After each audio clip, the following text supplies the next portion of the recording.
Si on avait plus de films de super-héros avec le même savoir-faire pour créer de l'épique, le genre serait quand même vachement plus impressionnant. You believe your son is safe? I will find him!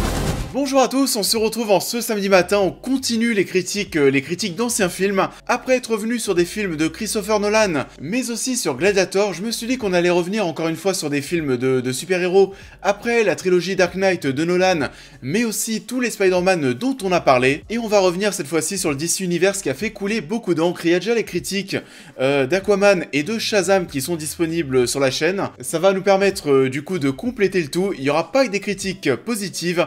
On commence avec Man of Steel, on en parle. Man of Steel est sorti en 2013, réalisé par Zack Snyder et a la lourde tâche de lancer un univers DC Comics afin de concurrencer les Avengers du côté de chez Marvel. Nous allons suivre Clark Kent, jeune garçon envoyé sur Terre doté de pouvoirs surnaturels, à la recherche de son passé. Sans savoir que c'est celui-ci qui viendra à lui, Clark Kent va devoir devenir Superman pour sauver l'humanité. Alors Man of Steel, je me souviens très bien lorsqu'on l'a vu débarquer en 2012 ou 2013, la campagne de communication, on voyait très bien ses premiers trailers, ses premières affiches assez sombres, la typographie, la police qui a été utilisée pour le titre. On sentait qu'on se rapprochait d'un projet qui voulait se rapprocher au maximum des tonalités de The Dark Knight. Nolan était lui aussi sur le projet au niveau de l'histoire et de la production. David S. Goyer remplit au scénario après avoir écrit les 3 Dark Knight. Et on connaît tous le succès qu'a eu la trilogie de Nolan, que ce soit d'un point de vue commercial mais aussi d'un point de vue critique.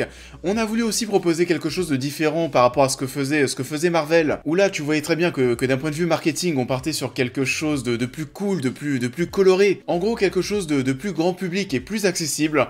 On a voulu casser les codes par rapport à ce que proposait Marvel Studios et se reposer sur le succès de la trilogie Dark Knight. C'est un choix qui semble assez logique et j'aimais beaucoup en tout cas à l'époque cet état d'esprit, le fait de nous proposer deux choses totalement différentes, que ce soit du côté de chez Marvel Studios mais aussi du côté de chez Warner et donc de DC Comics, avec un univers bien plus mature. On a donc Man of Steel qui sort au cinéma et je sais pas vous mais je m'en souviens très bien, personnellement j'avais pris une grosse claque.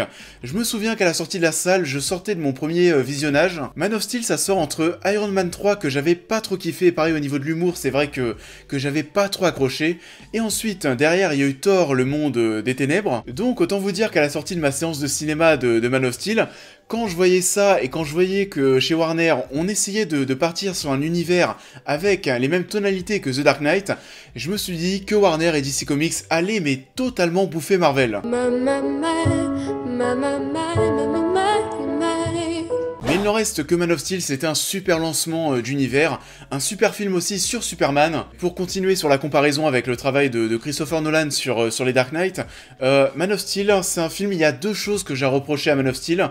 Alors déjà, dans un premier temps, on va parler de voilà, cette origin story qui va être traitée de la même manière qu'elle a été faite dans Batman Begins. On va avoir un long métrage et une origin story qui va être traitée de manière assez similaire. On va avoir beaucoup de flashbacks pour en apprendre plus sur le héros et sur des faits marquants de son passé. On va avoir juste par contre en plus une intro sur les parents de Cal qui vont subir la révolte de Zod et son armée. Une introduction qui va quand même envoyer du lourd.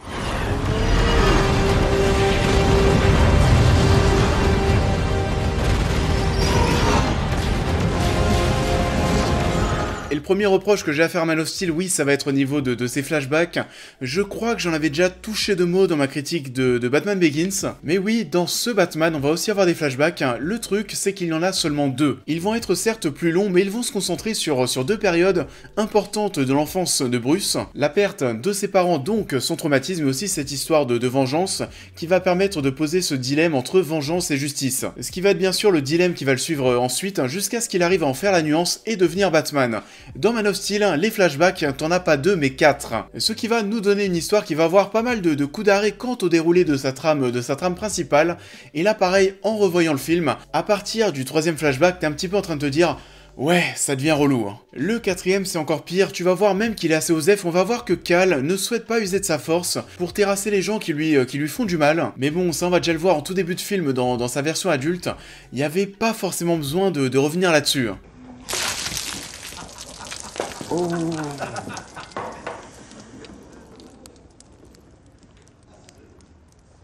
On a frôlé la catastrophe. Le premier flashback, on va découvrir le fait que Clark va devoir apprendre à vivre avec tous ses sens ultra développés. Dans le second, il va se servir de ses pouvoirs pour sauver ses camarades de classe.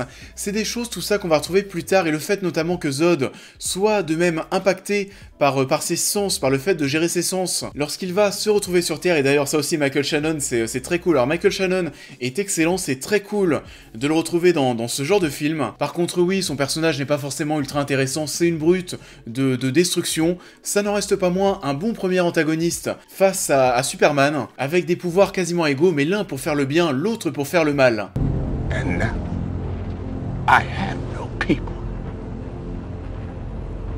M'en bat les couilles. Le second flashback, quant à lui, va servir pour l'enquête du personnage de Lois Lane, qui est à la recherche de Clark, en cherchant à retrouver l'un des enfants du bus. Hey, Ross. I'd like to talk to you about an accident that occurred when you were younger, a school bus that went into the river. Et pour continuer, j'ai un souci avec le troisième flashback et aussi tout naturellement avec celui qui va suivre, le quatrième. Ils interviennent après le fait que Clark ait récupéré son costume de Superman. Là où t'as envie de te dire en tant que spectateur que l'introduction, tout ça c'est terminé, le film se lance, on passe enfin au deuxième acte, ça va pas vraiment être le cas. On va avoir encore ces deux flashbacks, l'intrigue est ralentie, ils en ont un petit peu abusé. Surtout que c'est pour nous montrer la mort de Kevin Costner que je trouve assez moyenne. J'aime bien l'idée où Kevin Costner dit à Clark de ne pas venir le chercher, de se sacrifier pour ne pas révéler ses pouvoirs au monde parce que les humains ne sont peut-être pas prêts à accepter le fait qu'un surhumain est parmi eux.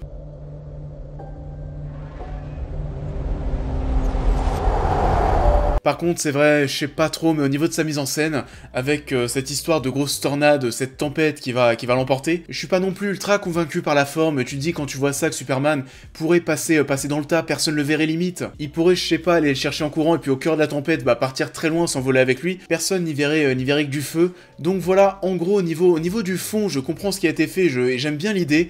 Par contre, c'est vrai qu'au niveau de la forme, je suis pas forcément convaincu par cette mort et l'utilité de ce flashback.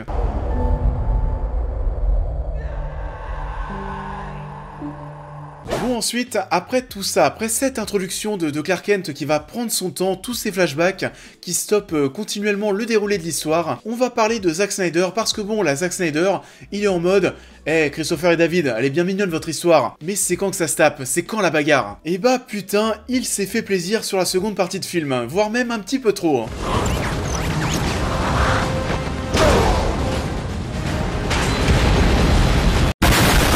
Alors personnellement, j'aime beaucoup ce côté très bourrin, très Zack Snyder qu'on va avoir dans cette seconde partie de long métrage, avec sa mise en scène qui lui est propre, tous ses zooms, ses dézooms, c'est puissant, c'est jouissif et ton âme, alors là, vraiment pour ton argent, ça a vraiment de la gueule, c'est totalement épique.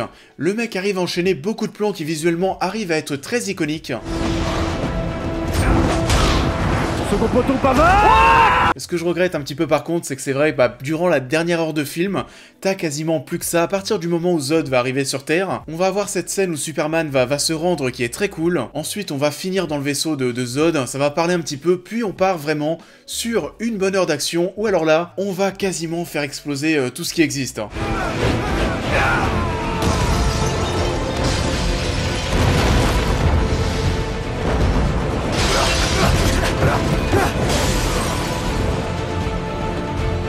On sent que l'écriture, la patte Nolan S. Goyer a clairement basculé vers la patte Snyder et sa mise en scène, et c'est un peu dommage parce que ça raconte plus grand chose.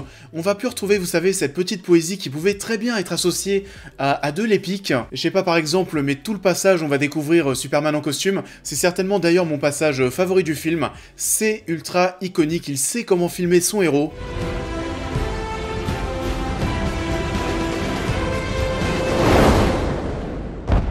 Ce premier envol, bien sûr, avec la musique d'Hans Zimmer. Je suis quand même en train de me rendre compte que depuis le début du confinement, on parle un peu beaucoup d'Hans Zimmer.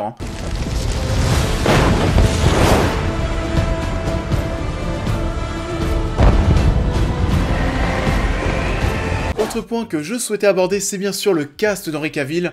Il y a parfois, vous savez, des acteurs, quand tu les vois, tu te dis, voilà, c'est une évidence, ce mec doit jouer tel rôle, et Henry Cavill en Superman, ça a un petit peu été le cas. Il correspond aussi totalement à cette image du Superman plus adulte qu'on avait envie de créer pour cette saga, avec ses traits de visage qui sont très fins, il a un petit peu les joues creusées aussi, il a pas cette bouille de petit nounours. Son costume aussi, son costume bleu qui va être bien plus foncé que normalement. On va aussi lui retirer son slip rouge qui aurait certainement fait ridicule dans cet univers qu'on essaye de créer avec cette mentalité personnalité encore une fois plus mature. On a vraiment voulu donner cette dimension plus adulte à ce personnage. Superman, ça aussi, c'est vrai que c'est un héros auquel on a un petit peu de mal à s'identifier. On n'a pas comme lui des pouvoirs surhumains, c'est un personnage aussi qui est assez peu expressif. On va moderniser le personnage, on va tout faire pour le rendre le plus humain possible.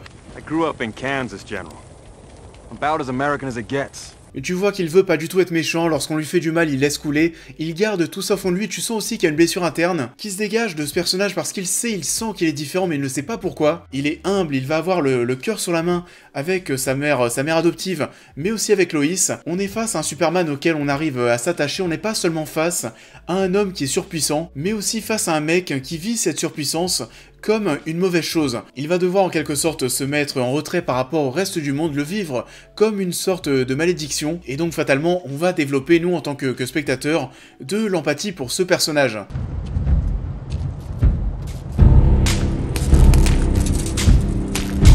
Et puis ça aussi, hein, l'ambiance dans la salle, au moment où tu vas le voir, ce plan où tu vas le voir torse nu, même là en le revoyant tu te dis mais vraiment que c'est un monstre. Imaginez-nous, pour ceux qui l'ont pas vu au cinéma, imaginez-nous dans la salle lorsqu'on a vu ça sur un écran où c'était encore plus immense. On était tous mais comme des dingues en mode mais waouh, mais c'est quoi ce truc? It's all right, it's all right, it's all right. It's all right.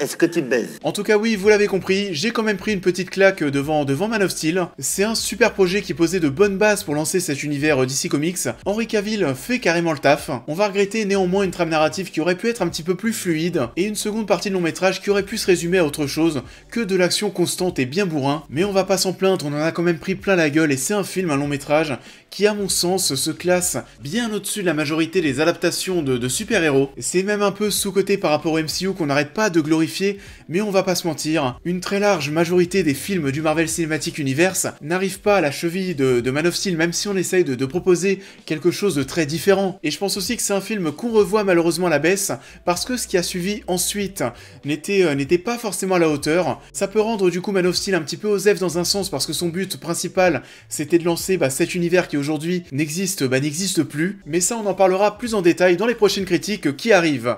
C'est la fin de cette critique, j'espère qu'elle vous a plu. Comme d'habitude, je vous invite à liker et à partager cette vidéo, à me dire ce que vous avez pensé de Man of Steel et ce que vous avez pensé de cette nouvelle version de Superman. Pour les nouveaux, je vous invite bien sûr à vous abonner, à me suivre sur tous les réseaux, à devenir membre soutien si vous souhaitez aider la chaîne, et on va se retrouver, vous l'avez compris, en ce début de semaine prochaine pour parler de Batman et Superman, qui est certainement le film qui a le plus fait parler, j'ai hâte de vous en parler. D'ici là, je vous souhaite un bon week-end à tous, et je vous dis à très vite.